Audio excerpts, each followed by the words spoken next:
As Michael pointed out, it's all about emotions, it's all about feelings, vibrations, sound, and what's really been interesting and encouraging is really, regardless of the demographic, it's really the same message that we're receiving in terms of the love for the vehicles as they are now, because they provide that feeling to our owners. But I think it's very important that apart from potential synergies, the most important thing is for us that whatever product we do has to be a real McLaren.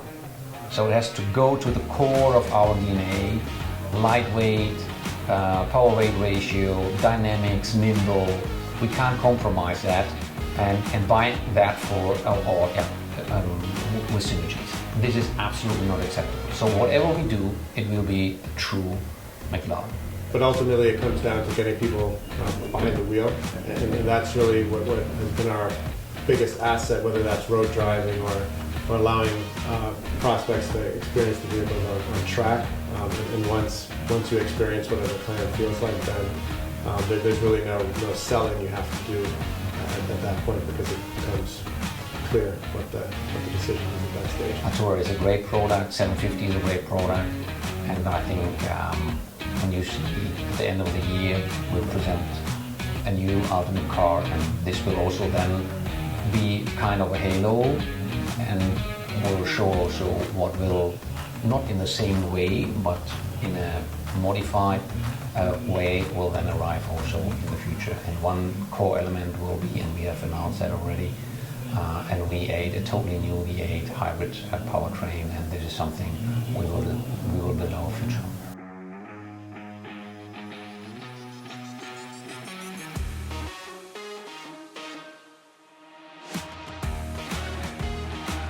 Hi, I'm Michael Leiters, and this is Cars and Cultures with Jason Stein. Hello, I'm Nicolas Brown, and this is Cars and Culture with Jason Stein. It's wonderful to be back in Monterey, and it's great, of course, to be with a celebrity now, because Michael Leiters, when I walk with you on the grounds of the Quail, something's changed since we saw you 2 years ago. Now you're spotted in a crowd, and interestingly enough, on the way to this interview, you were asked to sign someone's jacket because a McLaren fan wanted to say hello. So welcome to the program. More importantly, welcome to the Quail again. Thank you. Welcome to being a star now at the Quail. How does that make you feel? Yeah, actually I don't like to be a star. I think the star is a team. But I really appreciated what happened before, because this was a really young guy and really a fan of our brand and our product, and it's happy to see this excitement in our fellowship. And I know this is not your first time. You are is this your 17th appearance, 15th appearance? Yes, 15th 15th appearance. time coming to Quail, yes. Right. Memories of Quail that stick out for you? Just love coming here, reconnecting with owners, reconnecting with friends of the brand. Doesn't get much better than this. Is this the epitome, Nick, of car culture? Is that your analysis of Monterey and Car Week, and yes, and why is it that way? What makes this so special? Well, this is definitely globally the largest gathering of individuals that are passionate about cars, about supercars, historic cars that are gathering in one location in this beautiful setting. So yes, definitely the epitome of car culture. And I think it comes down to a couple of core elements, right? So it's community, it's the cars, it's the food, maybe the drink that's here, but all of those things combined separate this from many others. And Michael, you've had the chance to now experience other forms of American car culture. Does this stick out for those reasons? I think so. I think it's a very good mix between, on the one hand side, luxury and exclusivity, and on the other side, it's really cozy here. So it's an intimate way to interact and to relate with people. It's very easy. No barriers, no fences, nothing. So you can go everywhere. You meet everywhere people, and people can come to you and ask you questions. So I think it's a very good and you can build very easily relationships with people, and I think this is all about, right? So we have three elements in our brand, and one is belonging, and to create this family feeling. We are really happy to have here a lot of customers and that are enjoying the time with us together, and all this atmosphere and ambient here. A few years ago we sat here, it was your first time. Yeah. And I think now if you were to step back and analyze the last couple of years for you from the business perspective, how would you say that the 2 years have gone? I'm really happy what we achieved in the meantime. We have on both sides, I always divide a little bit or distinguish, let me say, the business part and the more organizational, cultural part. We have achieved a lot of work. We have a very strong team in the UK, in Woking, but also here with under the helm of Nick, a very strong team in the United States. We have, I think, focused on the right things. When I joined McLaren, I was a very strong startup mentality, which is very positive, a lot of creativity, a lot of innovations, a lot of entrepreneurship. But we wanted to, and we want to lift the company on the next level.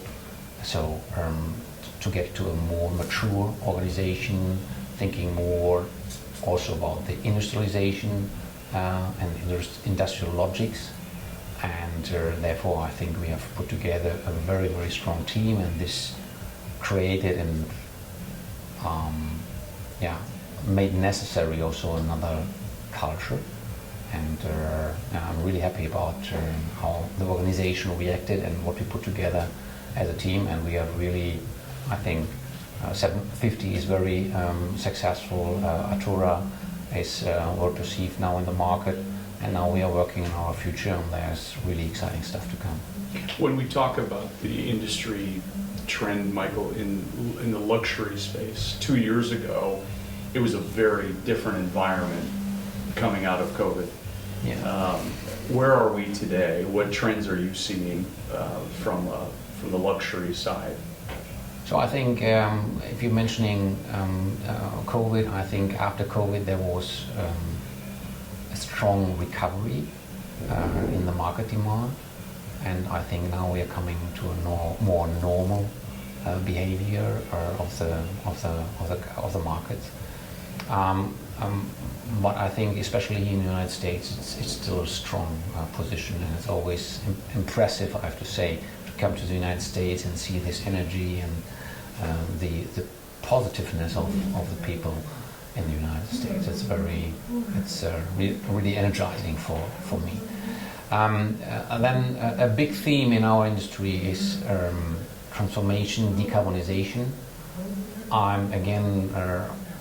I'm looking positive on what happened in the last 12 months, because I think the discussion around that has become much more, let me say, less emotional, more rational, much more technology neutral. And I think this is a good thing, because there are different solutions for different challenges, and we should find the right solution and not only one solution for everything. So this is something which I see very, very positive, and definitely which is added as a complexity and a challenge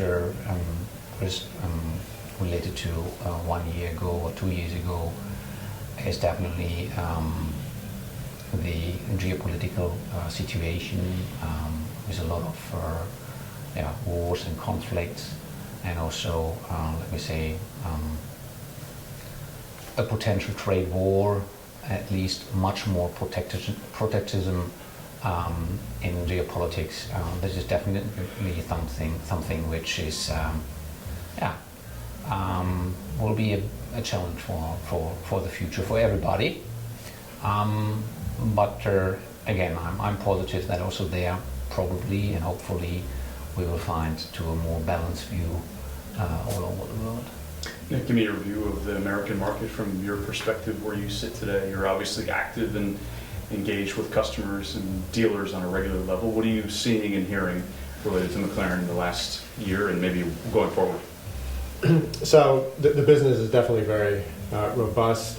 Customers are very excited about the products that we currently have. So it's the first time in our history where the entire portfolio is all new. Now, we spoke a little bit about coming out of COVID, and one of the key strategic changes we implemented, and as you'll know, the U.S. market historically has been a buy from stock market. We used the opportunity a few years ago to shift that strategy to a customer order-based philosophy, and that's done two things. So on the one hand, that's allowed us to have a very strong position in not having stock. But on the other hand, customers really love then engaging with us to spec their vehicles. So working with our MSO teams in the UK as an example. So the other part of it is our customers love to drive, and the products that we have really enable them to do that. And when we look at the segment overall, McLaren owners put more miles on their vehicles, comparatively speaking, which is something that we definitely encourage. How's your customer base changing? What is the differentiator now of a McLaren buyer versus maybe a previous McLaren buyer from years ago? Is it getting younger? Are you pulling in from other brands? If so, which ones? Yes. So we've definitely seen the demographics shift younger. Many customers that are very focused on the technical aspects of the car, and again, that red thread that really connects all of them is their passion for driving. So yes, that's how it's summarized there. And are they, when we talk about the conquests, where are they coming over from? So we're seeing really high levels of conquest, actually, and really brands that you would anticipate.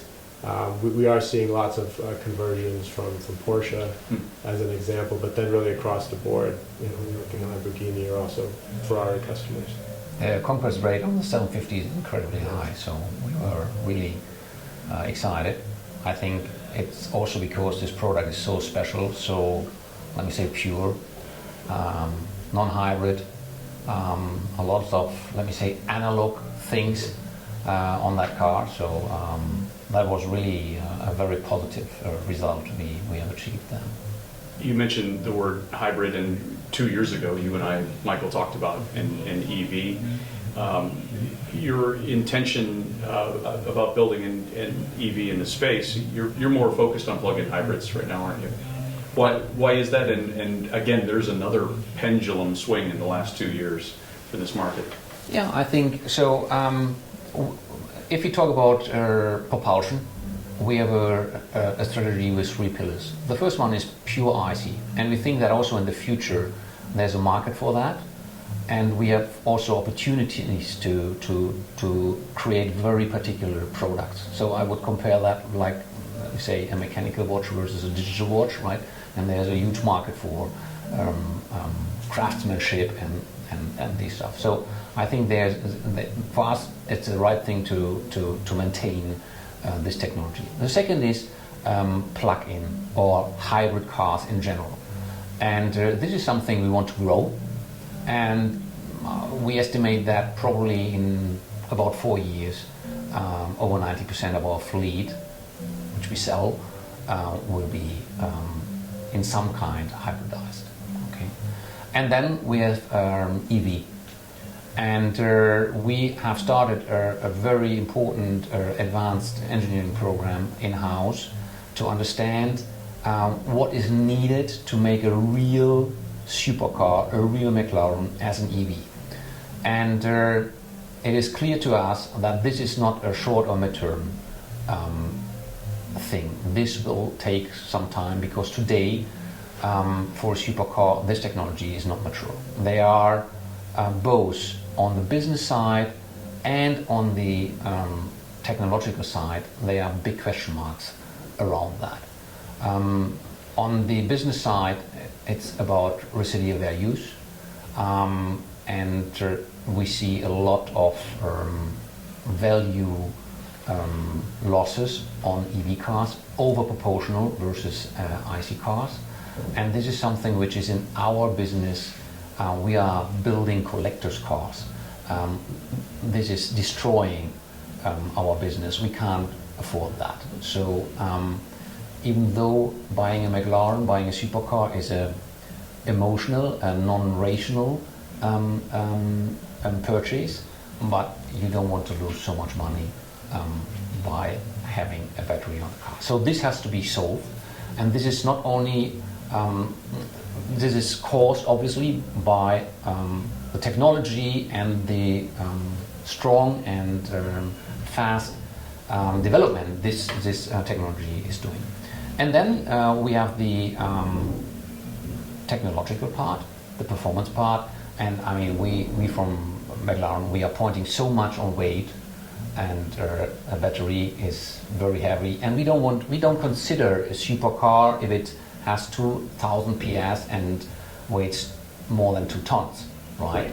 So that's not a supercar, right? And we are so self-confident that we say before McLaren is presenting an EV supercar, there won't be an EV supercar. And so we are looking into that, and we have to understand there are big potentials on the EV side, but there are also some challenges, and today we don't see that these challenges will be resolved in the next 5 to 7 years. Well, not to mention, Nick, I'm sure many of your owners who you said love to drive and probably love the sound of a McLaren are probably not clamoring for an EV McLaren, I'm guessing. Yeah, so we had a great opportunity to host some of our owners yesterday for dinner, and the conversations really revolve around that. And when they speak about their love for driving McLaren, it's all about the visceral nature of the vehicle, which of course sound plays a critical role in that. So our customers are very happy with the current lineup that we have. You've been in the industry for a long time, we both have, but you primarily on US soil. Are you surprised at the maybe the consumer's lack of interest in EVs, or even the fact that this was driven by regulatory issues and now has swung back to, plug-in as the ultimate answer to this? No, I wouldn't say it's surprising, at least not in this specific segment where, as Michael pointed out, it's all about emotion. It's all about feelings, vibrations, sound, and what's really been interesting and encouraging is really, regardless of the demographic, it's really the same message that we're receiving in terms of the love for the vehicles as they are now, because they provide that feeling to our owners. I want to go back to something that you said, Michael, which was, and you said this before, but you just reiterated it, if I read between the lines. You said once, we understand what it means to make supercars. If we're not able to do that, then no one else will be able to, related to an EV supercar. Do you watch with great interest some of your competitors who are tiptoeing into that space, one that might be in northern Italy? Yeah, but I'm talking about supercars, real supercars, and I think we will see and we will demonstrate that cars like the 750 will be an unbeatable benchmark in this segment.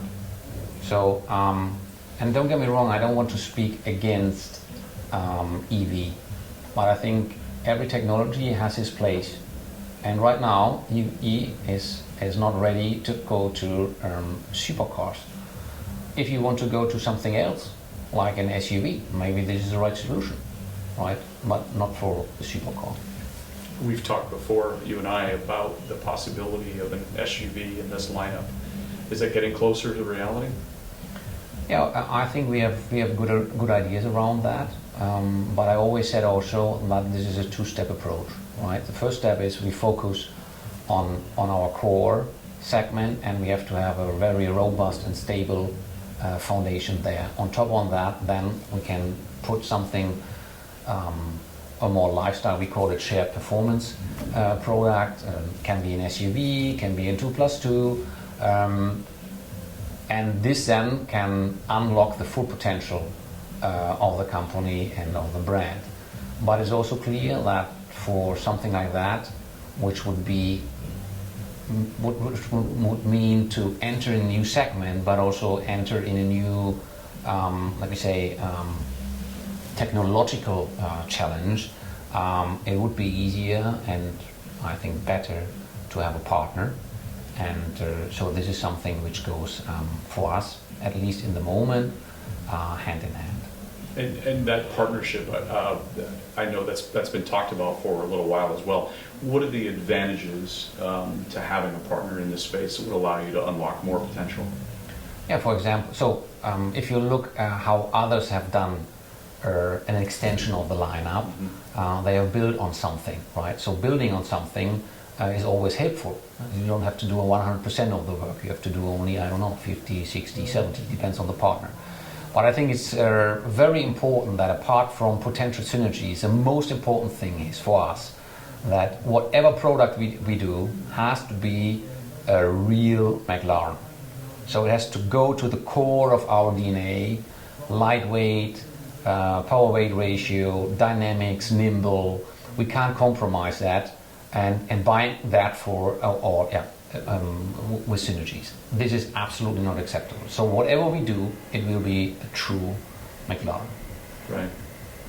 Let's talk a little bit about the halo effect of having a Formula One team that is succeeding now. And I'd say specifically to you, Nick, if Miami is any indication and Lando's performance there and the momentum of the team, then that would surely provide more of a boost to the brand as a whole. Is it making a difference? Does track success equal sales success in the United States? So I think it would probably be a stretch to really, we don't have the data, let's say, to back that up. But what I will say is that our owners are not only passionate about the cars that they drive, but they're very passionate about the Formula One team, and so it has created incredible buzz, the success of the team and the drivers. So overall, it definitely helps the brand, and it creates an incredible buzz around the brand that drives customers into dealerships, to events. So overall, it has had a very positive impact, even though I couldn't give you the data on it, but nonetheless a halo. But I think what Nick is saying is very important. This is also for us as a brand. This is not a short-term thing we are doing, right? We want to show with the Formula One team our technological leadership and excellence, and now showing that on the one hand side, being always competitive in every race. On the other hand side, having done a turnaround from 14 months ago, right, like nobody else in this business, this shows how capable our organization is to do that. And I think this is, how do you say that, paying on the brand account. And this will, I'm not so convinced that this will significantly increase the sales power and the volumes we are selling, but I think this will build the brand and our pricing power we have with our brand. You came from a brand where it had just a little bit of a brand cachet in red-colored vehicles. Yeah. You know full well that it will raise all boats on the rising tide. Yeah. No, absolutely. This is, we are much younger, so as an automotive business we are 13 years, but this is a way to do it. Even that, if you look where the brand is today, and this is one of the best places where we can be as McLaren, because this is the strongest brand perception we have in the world here in California. We are on the same level like Ferrari here, and Ferrari is in the United States in 70 years, right? And we 13 years, so that's a big achievement for the company and the brand. This wouldn't have been possible if we wouldn't have this long heritage of 60 years of racing, even though we are perceived in the United States more than as an automotive a brand than a racing brand. But this goes together, right? And I think you have to develop that over a long time, and then the brand is so strong. Which other brand do you have after in 13 years which is so strong like McLaren? Right. From a marketing side, Nick, what can you do in America to continue to fuel that momentum that Michael's talking about, which is to take a relatively young brand and to give it a lot of to give it that cachet that allows it to compete with brands that are 70 years old. Yeah. What else do you need? So one of the big things with McLaren is the community. So our customers love the products, but they also love the community aspect of it. So on the one hand, it's events like this for bringing people together. It's rallies that we will do throughout the country. And one of the big things which I'm personally very excited about is that we're bringing the Trophy Series to the U.S. and to the Americas next year. Let's talk a little bit about that. Yes. Give me a little bit of an overview there. Yeah, so obviously we're a brand, we're a race car team, a motorsports team that builds road cars. And so we're now bringing this to the customer. So next year we've launched the Trophy Series, so a single make series, so our owners will have the ability over 5 race weekends to compete. And this is something that customers have been asking for quite some time, so we're really excited to be able to launch this now. And we have an incredible product with the Artura Evo Trophy GT4. And yes, so we're looking forward to getting that on the road. So I would say the direct translation to sales, also hard to figure, but does it provide the same brand boost by having those events here in your mind? Absolutely, Yeah. yes. Because we want to engage with our owners in different ways, right? So doing the road rallies, the events, what dealerships will do is have viewing parties for the races, and this is just another great way to be able to engage with our owner base. Let's talk about the Sovereign Wealth Fund and the ownership structure of McLaren. Can you give us a little bit of an update on that, and maybe perhaps what it means from a control perspective of the brand?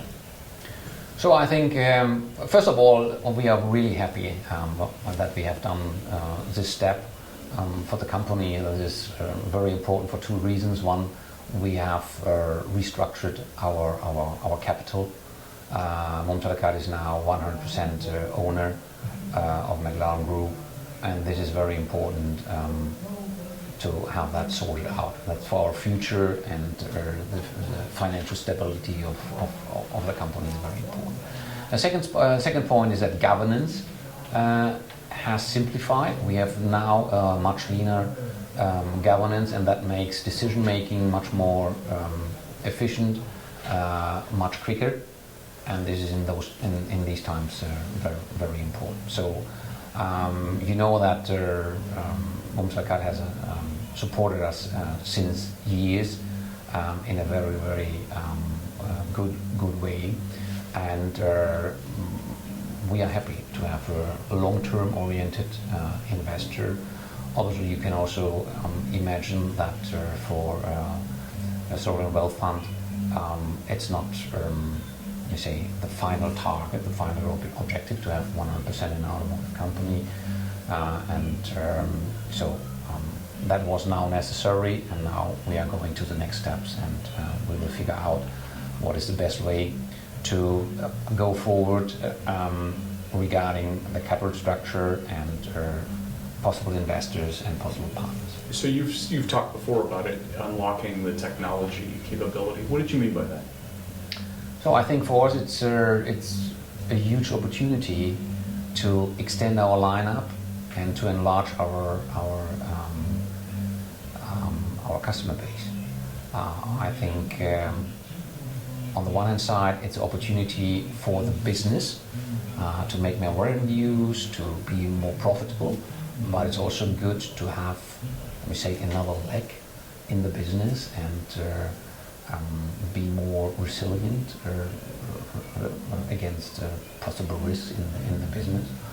I think that I personally experienced that in my previous positions, roles, but in general you can see it, and with many marks and with many brands, how that extension of the lineup have boosted the company. And this is something, there's always a discussion about, is this diluting the brand? And actually I think it's the opposite, right? As I said, it has to be a real McLaren then, but that gives you so much power and can have, let me say, a snowball effect, gives you more power to develop also even better supercars. So for me, it's a huge opportunity. From a market perspective, a global perspective, the US is still your number one market. Yes. Is the Middle East number two? No, it's actually the biggest is United States, and then it's still Europe. Right. Okay, but the Middle East is growing very well, and but by far, United States is the biggest single market. What can you learn from Nick in the United States experience that can be borrowed in other markets that would allow you to continue to grow? So this is actually quite interesting. One is the perception of the brand. Here we are perceived in the first place as an automotive brand and then as a racing or Formula One brand. The reason is that Formula One wasn't so strong here in the United States or so popular, but now with the last 4 years, right. It grew a lot. So this is something where the United States has done a fantastic job, the positioning of the car business, and this is something we can translate and transfer also to other markets. And then the leverage of Formula One, I think, is something we have to learn. They are doing it now here, but we can do that also in other markets. In general, I think there's also, let me say, some things that are actually different. So the culture of the people, I think it's in the culture of the Americans to give newcomers a chance, right? And that helped us definitely in the United States. There's a little bit less maybe in other markets, but I mean it will take some time, and I'm very confident that we can reach the same level of brand perception and brand value like we have it here. Nick, how much time do you have to spend batting away the competitors who say, well, it's only been here 13 years? How much of that exists in the marketplace? So almost a newcomer syndrome to some extent. In the early years, I think we definitely had that, but ultimately it comes down to getting people behind the wheel, and that's really what has been our biggest asset, whether that's road driving or allowing prospects to experience the vehicles on track. And once you experience what a McLaren feels like, then there's really no selling you have to do at that point, because it becomes clear what the decision is at that stage. And you have no on-air TV presence, correct? No plans for any of that. Do you need any of that? Do you need a Super Bowl commercial? No. It's and we can't afford it. No, but I think to say that, I think our marketing tool is racing. Okay, right. We don't have to make advertisement or all this stuff. We show every weekend how capable we are as an organization, and we actually if you want, our marketing story and our marketing has to be that we show people how we transfer that from racing on the road car. So Zach Brown is your best absolutely marketer. He's a good friend of us. Right, of course. Yeah, right. You've talked before, Michael, about production, let's say volumes versus revenue, and you said, I think if you take the volume that you've done in the past, it's clear we've sometimes oversupplied the market. Well, Nick and his American audience, his American customer base says, well, I want to go to the dealership and I'd like to buy a McLaren today, but no, I have to wait if I'm reducing production. How do the two of you resolve that cultural difference in trying to achieve revenue versus trying to satisfy a buyer that's there? So I think this is something which is a big challenge, but has to come top down. And if you want, maybe the only positive thing out of the COVID time was that we took this opportunity to do that and to clean up the whole supply chain and change this model. But it's a huge cultural change we are running here. But at the end, everybody is benefiting from it, right? We are benefiting, the customer is benefiting because residual values are better. Overshipping is poison, and we don't want to do that. And if this needs special effort, special investment, we take that, because on the long term, this will pay off very, very well. And that's one of the things we're most proud of in this market, is the impact that this has had on residual values, especially when you go back to 2019. So the portfolio that we have from a leasing perspective is very robust and very healthy. Residual values are up, and as Michael mentioned, that's best case for the customer, for us, for dealers, and to address some of the, I don't want to call them challenges, but if someone, let's say, has to wait a year or so to take delivery of their 750, we have an amazing CPO program, so that has also helped to fuel the CPO business, certified pre-owned business, and their residual values as well. Yeah, because residuals weren't exactly a word that you'd like inside McLaren in the past. Yes. It was great to get a former McLaren a few years after launch. So that's obviously top of mind for both of you. Absolutely. Yeah. And you've also said you can't shoot out limited editions of products every 6 months, right? No, I think absolutely. That is not any more limited. Let me say it's limited for this. But right. I think there are several principles we have to follow. And the customer, the most important one is the customer has to understand what is the proposition and the purpose of a car, be it a limited edition or a series production car or whatever. And then it's easy, but you have to explain them, and you have to distinguish the products from each other. And there has to be also logic behind that in a certain way this is predictable, that customers don't get surprised. I just bought a fantastic product, and 6 months later I found another product and I said, actually I wanted to have that, right? That's not nice. So you have to have a certain cadence and logic for the customer that he understands without giving away any secrets, obviously, right? It has to be also, the product itself has to be unpredicted, but the customer wants to understand what is the model or the business model behind it. You've also said there is not a ceiling in terms of volume, so you're not saying you're going to cap things at all. No, actually, I don't care if we have to sell 3,000 cars or only one car. The thing is profitability. The thing is revenue. Is margin, and that's what is important. I would say that the volume we are today around 3,000, and then definitely we want also to grow without considering any lifestyle products. This is a quite healthy market penetration, and if you want to grow and to be more profitable, for me it's about model mix and pricing power. So to have really, really strong and demanded products, that we can build on that, and that we have more high margin products than low margin products, and so that's what we want to work on, to work on our financial performance and our profitability. Bruno, Senna is joining you here again for Car Week. How much did it mean to have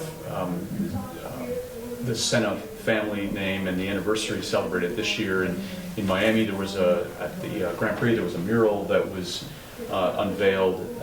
In Austin, there were activities that brought the Senna models from far and wide.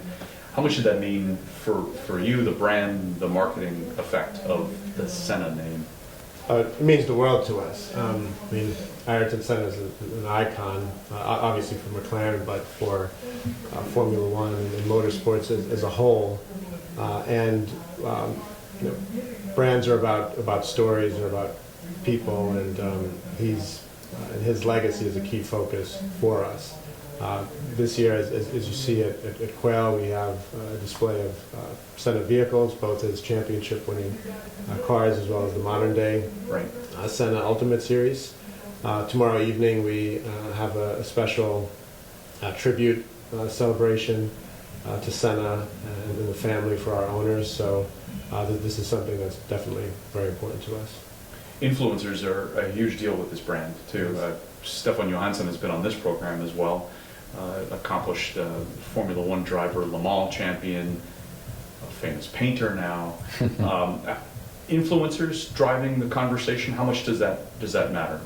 Question for either of you.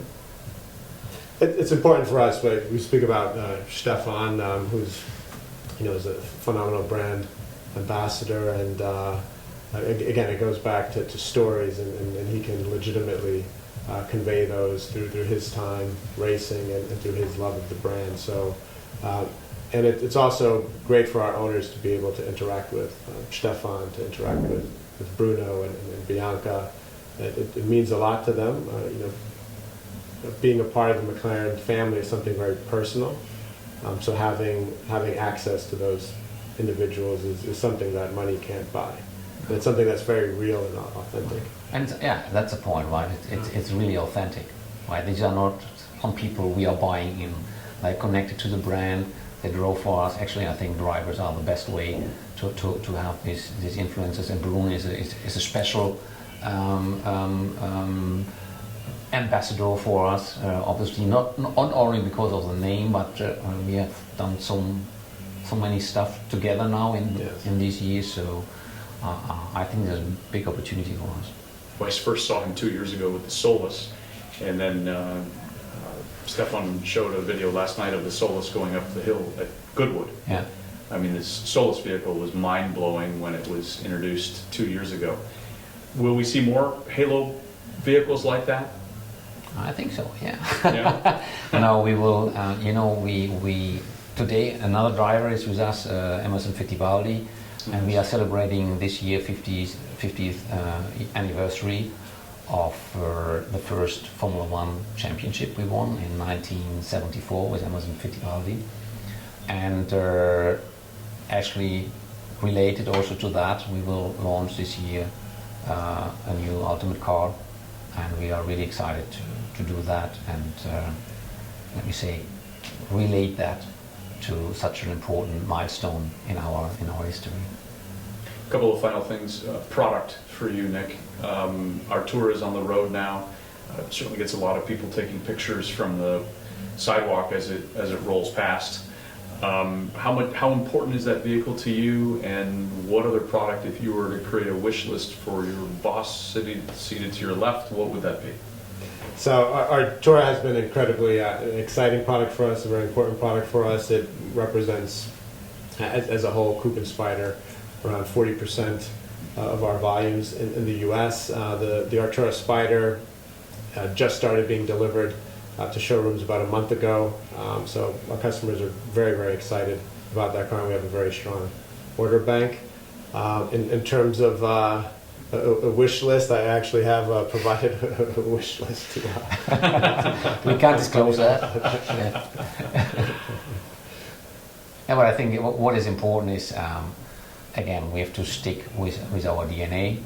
Artura is a great product, 750 is a great product, and I think when you see at the end of the year we'll present a new ultimate car, and this will also then be kind of a halo, and will show also what will, not in the same way, but in a modified way, will then arrive also in the future. And one core element will be, and we have announced that already, an V8, a totally new V8 hybrid powertrain, and this is something we will build our future. Dealers, do you need more? Do you have enough? So our strategy has been on dealer profitability first, because when dealers are profitable and engaged, then they take care of our owners, right? So we have one of the leanest networks, the leanest network. We do on an ongoing basis study the market and look for potential areas. But right now we're happy with where we are.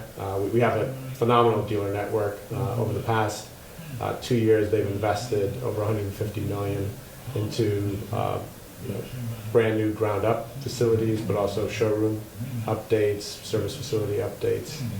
So no, we're very appreciative of the network. If you walk through the Encore to the Win or the Win to the Encore, Yes. there's a wonderful space that's been put in there that one could describe as a pop-up shop, but it's effectively, a brand location? Is that what it's meant to be? It's the first one we've done, a brand experience Yeah. center. So we did that in collaboration with the O'Gara Group and Win, who have been phenomenal partners. And we see thousands of individuals walk by daily. Over 800 people go into the store daily. We have a Wow. sim there, merchandise. But it's really about just being able to immerse yourself into the McLaren brand. But it has been very successful Do you for need us. more of those? Something we're looking at. So nothing that's on the table currently, but the concept has worked so well that it's definitely something that we're looking at. Wonderful. Michael, you have more jackets and shirts to sign, so we'll let you get outside because I think people are probably clamoring to see you. But thank you for doing this again. Thank you for 2 years having us. later. Thank you. for being on the program and for really being at the essence of cars and culture. So thank you both. Thank you. Appreciate it. Thank you. See you in 2 years. See, if not sooner.